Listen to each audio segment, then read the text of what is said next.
Today I'm going to try to tell you Sydney's story through her voice and her thoughts as she went through her brain tumor journey. It was like 10 years ago, but you still get emotional. I'm sorry. So that you can better understand what a child goes through in that journey.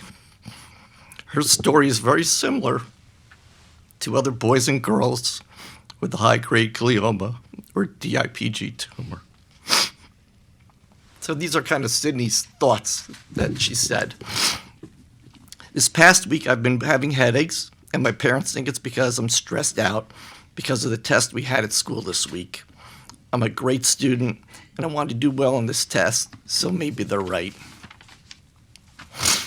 Over the weekend, the headaches have not stopped, even with the yucky medicine my mom is giving me.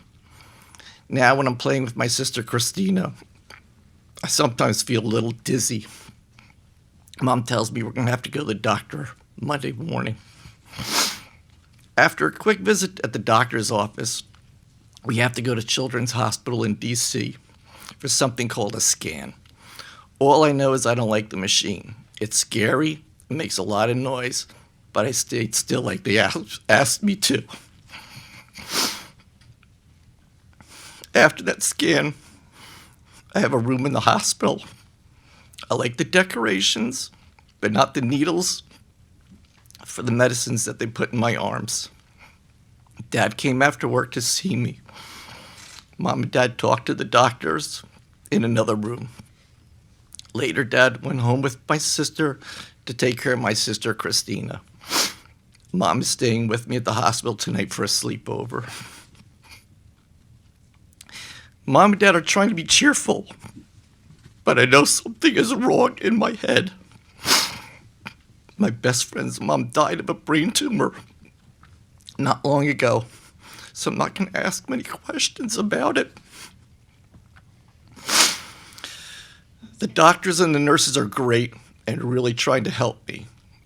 Sydney was also a patient of Dr. Packer and the other doctors at Children's.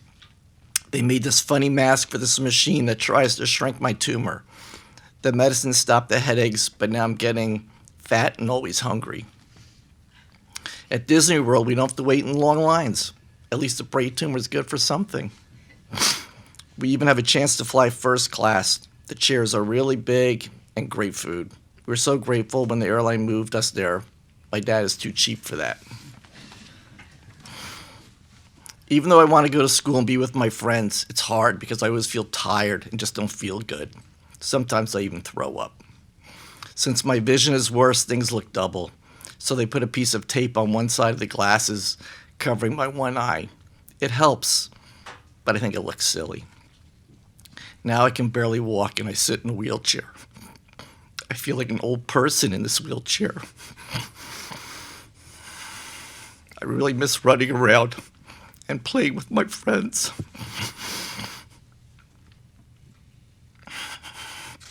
I like it when people read books to me, even though I look like I'm sleeping.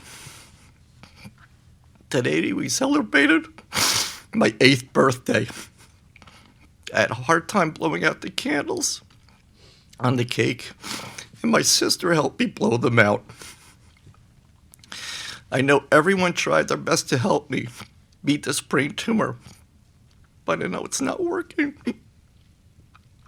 I even told my dad to stop giving me the drugs because they don't work, but I took them anyway since he said we can't give up.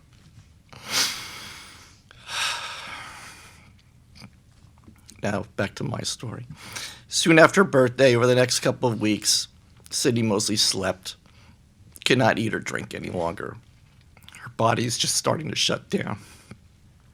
Basically, the IV medications just kept her comfortable as possible and gave her some nutrition. When I sang Sydney her lullaby on August 30th, as I did every night, I told her I loved her so much.